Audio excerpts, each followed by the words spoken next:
Hello and welcome to the P Security channel. Today I'll be testing one of the most popular anti-malware companies out there. It's Bitdefender, and they have a brand new version out. It's their 2015 lineup, and I'll be testing the internet security. So first of all, you notice the icon, it's changed. So is the user interface. They've given it a complete overhaul. I do have to admit that this user interface is slightly easier to use as compared to their previous one. It's probably made to suit Windows 8 more. But having said that, this user interface is still not ideal. I don't like the color scheme so much. I mean, the way it's laid out could have been a bit better, but it gets the job done, and there's nothing that you really should complain about this user interface. It works okay, but I just feel that it's not as good as some other products. But that's no big deal. I mean, we're not here to judge a product based on its user interface. They do have a new widget, and they like to keep their product minimalistic. I guess that's good for inexperienced users, but if you are experienced, you can always go into their advanced settings, and that is what I like. Now, as for their program itself, security-wise, it's pretty much unchanged. They still have on-access scanning, active virus control, and all the usual features that Bitdefender has been using. I mean, they have a firewall, they have, I'm sure they have some kind of intrusion prevention over here. There you go, IDS. And by default it's set to permissive, and that's the way I'll run the test because I have used Bitdefender before, and setting this to normal or aggressive can cause problems for inexperienced users because it basically doesn't give you much information. It just blocks the attempts of the malware. So let's just update this, and we'll see how it does in our security test. Meanwhile, I'd like to check what is their memory usage like. So there you go. Their security service is a lot heavier in terms of RAM usage, if I'm right. It uses about 155 megabytes. Now, that's not a huge concern these days, but still, it's a little bit on the high side. And there you go. It goes even higher sometimes. And but on average, I guess it's around 150, 160 megabytes. So that's not very encouraging for people on older computers, but then again, older computers are getting even older, and now they're dinosaur age, and then pretty much they're extinct. So let's get started with the security test. I have to confess the quality of the malware I got today isn't quite as good as I usually, have, but we'll make do with it, and hopefully this will be good enough to test Bitdefender. Now this is our first malware URL. I've got about 10, and let's see if Bitdefender can protect us against these threats. As you can see, this is entirely up to date. It says our system is safe, and I'll be doing this on user mode and not autopilot mode so that I can see exactly what's happening. First one got caught by their website blocking service, which is neat. The next one is an executable, pandora.exe. Well, I mean, it's not a good idea to download something like that. Definitely not, and Bitdefender has the same conception. Blocks it. That's great. So let's proceed to the third link. Bitdefender is known for its great signatures and website blocking service. As you can see, it's blocked 3 out of 3 so far. Here's another one, same domain, so I'd suspect it would be blocked.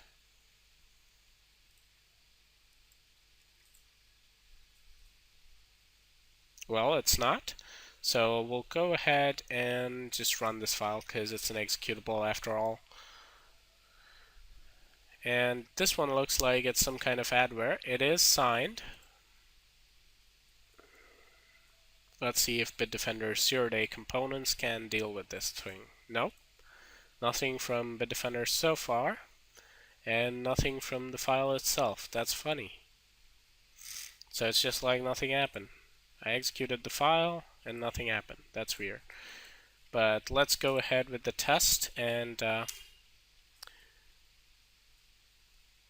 for my guess, I'd say that thing just didn't work out. The file just couldn't download whatever it was trying to download, or it just doesn't work anymore. So this one got caught. This was a more serious threat, I believe, as compared to the previous one, which was probably a piece of adware, and I'm not seeing anything in the task manager, and neither is anything popping up, so I'm assuming that it didn't work out. I guess it's a safe assumption. Now this one's blocked too by their website filter. That's good to see.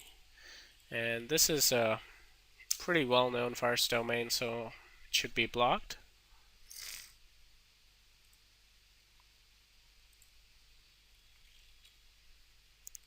Well, just pardon me if I sound a little bit weird. That's because I have a sore throat. But let's see if this one's blocked. It should be. Let's try reloading it. Alright, let's just grab the link again.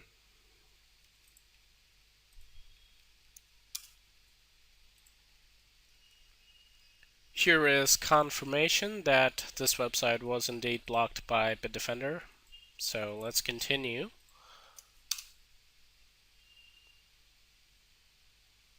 Alright, so it looks like something was detected, so I'd like to see what was detected.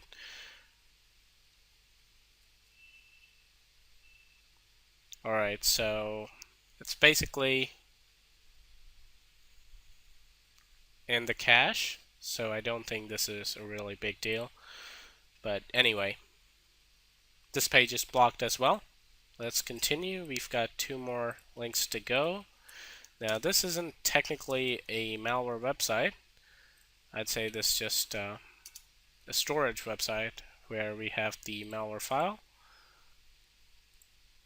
Things are getting messy in this tab, so I'll just switch over to a new one. That should make our work a lot easier. Let's download this file. It's really small. Probably a Trojan.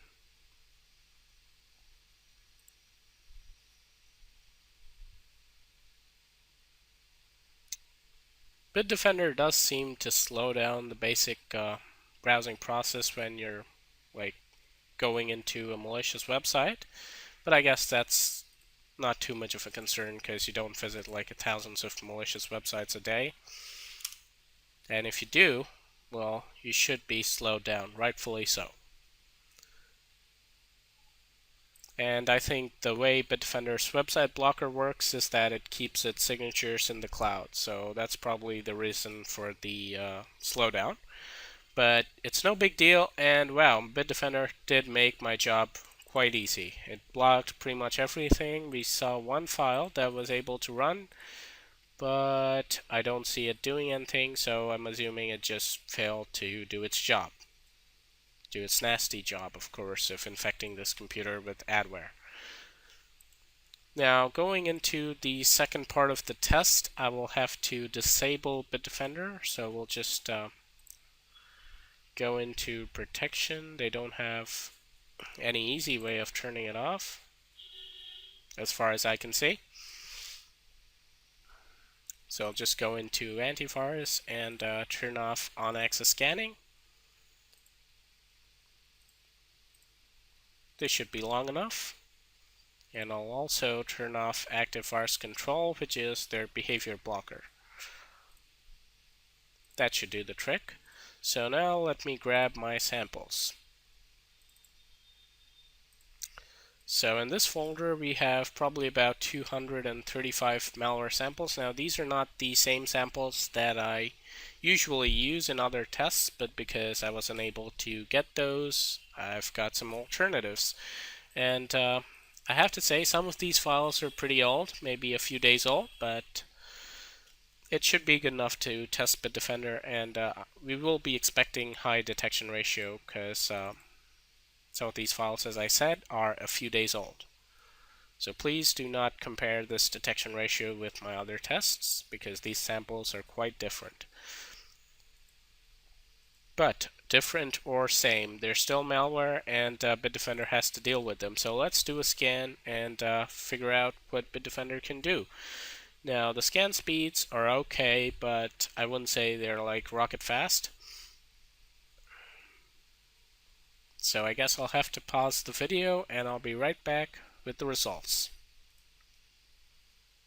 Looks like Bitdefender has found a lot of threats.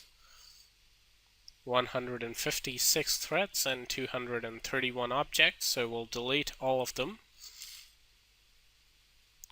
And as far as I can see, the deletion is also moderately fast. It's not really fast, but it's not too slow either. Well, you'd expect it to be faster considering it's just deleting the files, but I guess this is not bad. I have to say the removal process was pretty slow, but it still hasn't dealt with some of the files, and basically it gives me an option to either do nothing or to take proper actions, which obviously I have no idea what it means, but I'll let it take its proper action, and once that's done, hopefully we can see how many files were missed. So this was quick, and it should be. So we've got 7 files in quarantine, and I guess the rest were deleted. So let's see what we're left with. Just 4 items. So that is pretty good.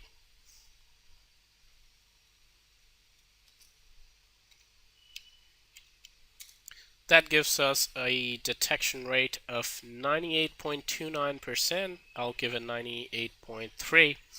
So that's a pretty good detection ratio. I guess it is just pretty good on these files because, as I said, some of these files were pretty old. But it's a pretty good detection ratio nonetheless. And now I'm going to turn on all their protection and see if they can deal with unknown files. That is, files that are not in their virus signatures. They do have a behavioral blocking component called active virus control. I'd like to see how it works and how it deals with these files. They also have an IDS, so I'd like to see if that comes into play too. So let's get started. Here's file number 1. It is signed. Okay, so it looks like it's going to install adware.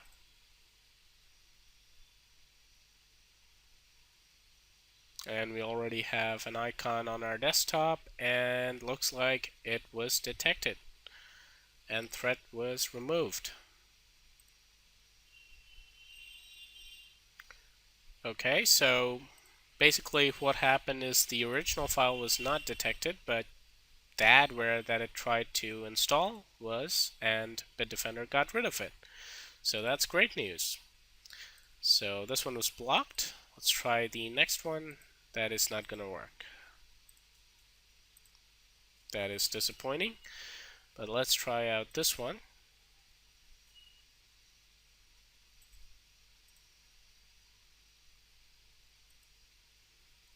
Once again, I'm not seeing anything from Bitdefender, but this thing's working.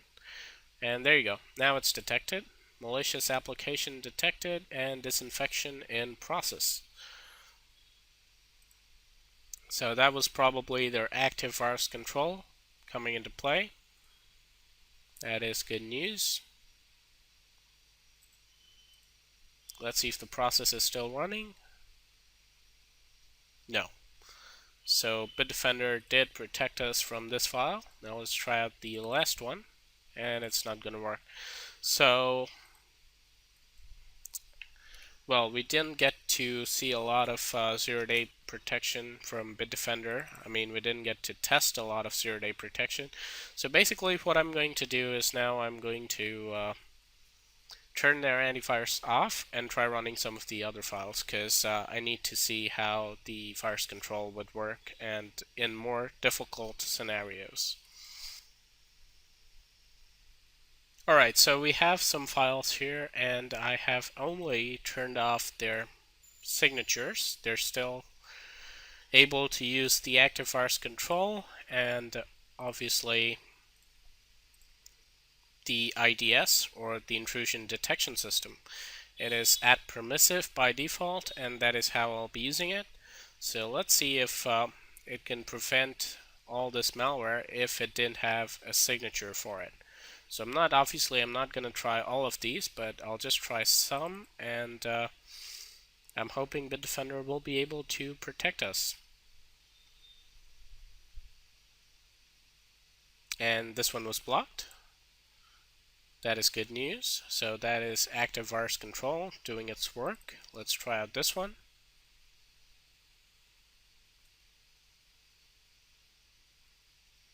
Let's run one of these.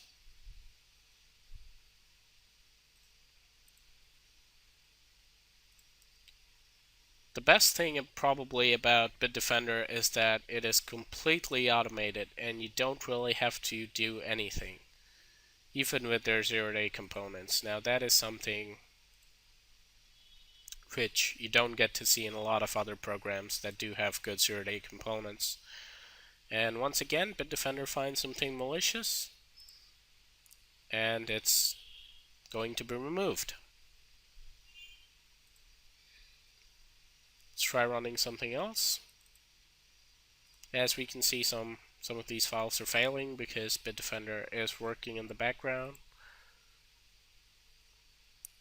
This one was caught pretty fast.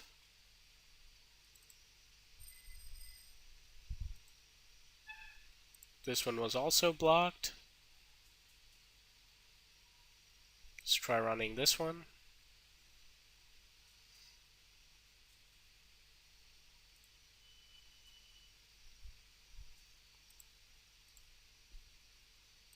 That is also caught and blocked by Bitdefender's active virus control.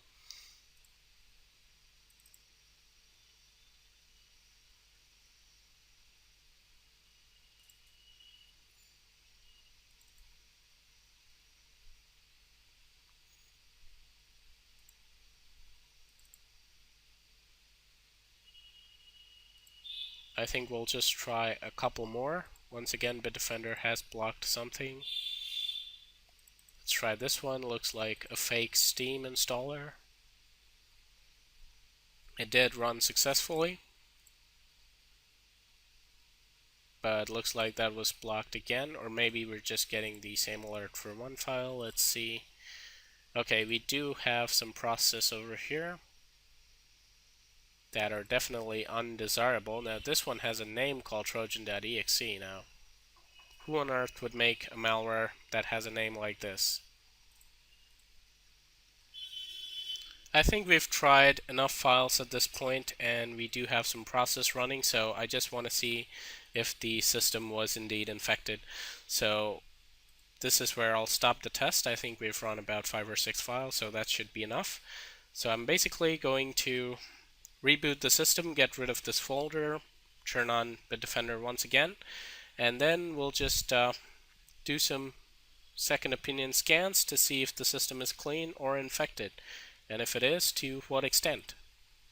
There's definitely some stuff running around. I'm not sure how effective the active virus control has been, but I'm sure it's doing some work in the background that I'm not being informed about because Bitdefender has a very user-friendly policy, so they don't tell you things you don't need to know.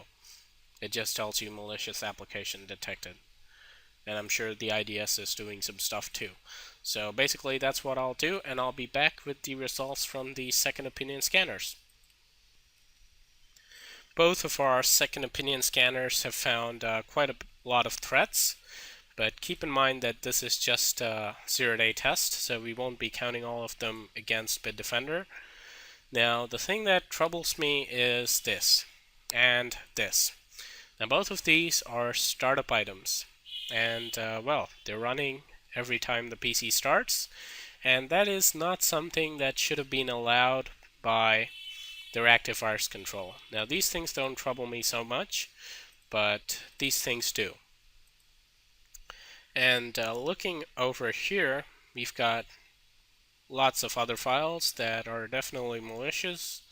We've got a couple of modified registry keys, in fact just one modified registry key, but we have this process that I would not like to have, and since I have rebooted the system, this is probably in startup items as well.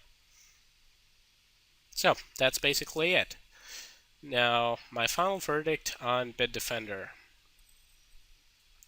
Now, it did do a pretty good job as far as the signatures were concerned, and their zero-day blocking is also pretty decent considering that it does not require any kind of user intervention. It's completely automated, and it did struggle a little bit in the zero-day part, and that is because, like any AV expert will tell you, that it's very difficult to entirely automate zero-day protection.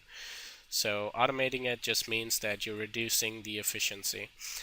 Now, as an advanced user, I would really love it if Bitdefender in their next version maybe add a more hybrid system where you could have some kind of an advanced mode over here in which you would actually be able to interact with their active virus control and actually take part in the decision making process. But that is a concept for another year and maybe another version. But as far as this version goes, well, it is pretty good. Most people like it. I mean, it's pretty popular, and a lot of other reviewers and companies consider it to be the best AV in the industry. Well, what is my opinion? Well, I wouldn't call it the best, but it is definitely an excellent choice for any inexperienced user, and even if you're experienced, this is still a pretty good choice. So it's not quite the best, but it's almost there.